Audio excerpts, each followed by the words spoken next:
Guys, let's dive into the 1992 Split Second.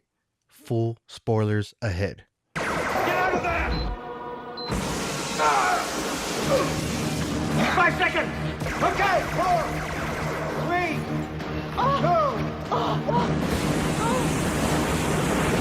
2. Rutger Hauer. Split Second. Nice timing. Split Second is the kind of movie that could only have the outcome of the early 90s.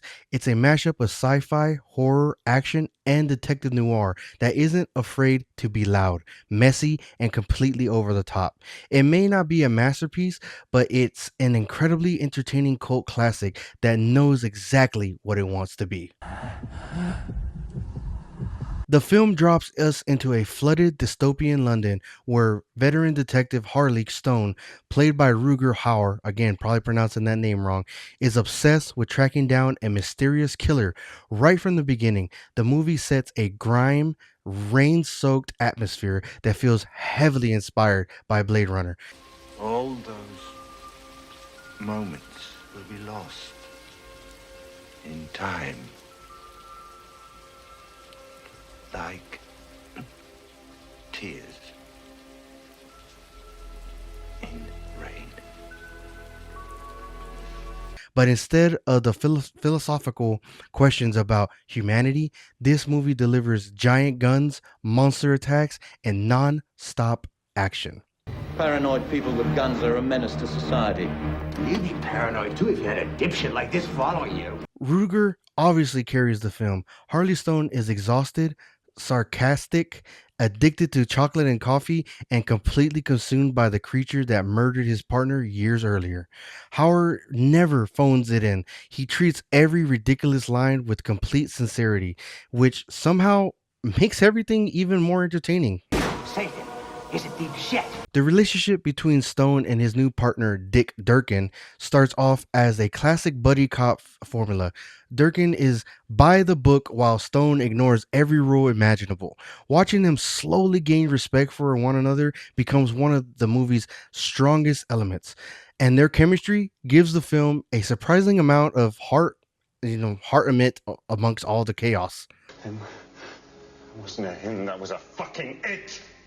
We could have get bigger guns. For much of the runtime, the killer remains hidden in the shadows, building suspense through gruesome crime scenes and sudden attacks, much like the 90s did with their detective noir.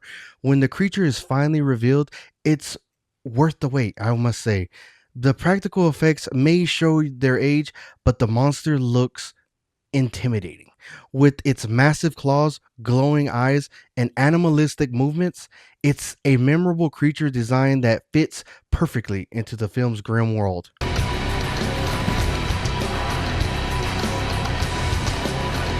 One of the movie's biggest surprise is that the monster isn't just some random beast. It has an almost supernatural connection to Stone, feeding on fear and revenge while seeming to stalk him personally. The film never fully explains every detail, which actually works in his favor, to be honest. The mystery makes the creature even more unsettling. Has the DNA structure of all its victims. The final showdown is exactly as over the top as you hope.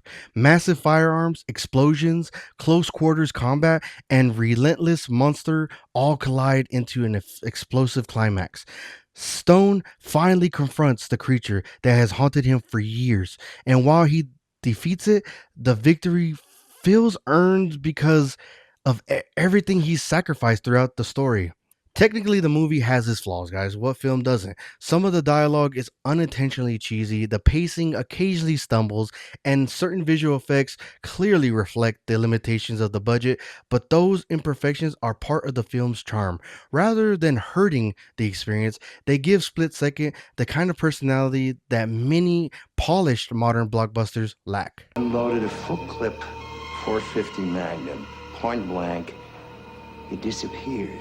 What really makes the film memorable is its atmosphere. The constantly flooded streets, the endless rainfall, dark alleyways, and industrial environments create a world that feels genuinely oppressed. Very triangle. Very triangle is not only a symbol of evil, it also represents water. What really makes the film memorable is its atmosphere. The constantly flooded streets, the endless rainfall, dark alleyways, industrial environments create a world that feels genuinely oppressive. Even when nothing is happening, the setting itself keeps you engaged through the entire thing. If you're looking for a serious, thought out, provoking sci fi film, this probably isn't for you. But if you love practical creature effects, gritty detective stories, outrageous action, and one of Ruger's most entertaining performances, Split Second is an obvious blast, guys. Overall, 7.5 out of 10. It's loud, ridiculous, stylish, and endlessly entertaining. A cult classic that deserves far more attention than it's gotten, guys. Guys, thank you for watching another episode of Creature of the Night. Again, I am your host, Toxin, your friendly neighborhood sinner. You should know what to do. Slash that subscribe button and ding that little bell to let you know every time I upload so you can keep up to date with me, guys. Now, let me know what you thought about this film. Again, it's over on Prime for the Freezies. And let me know what you want to see next. Till next time, guys. And like I always say, if you're not sinning, you're not having fun. Beware the moon, guys.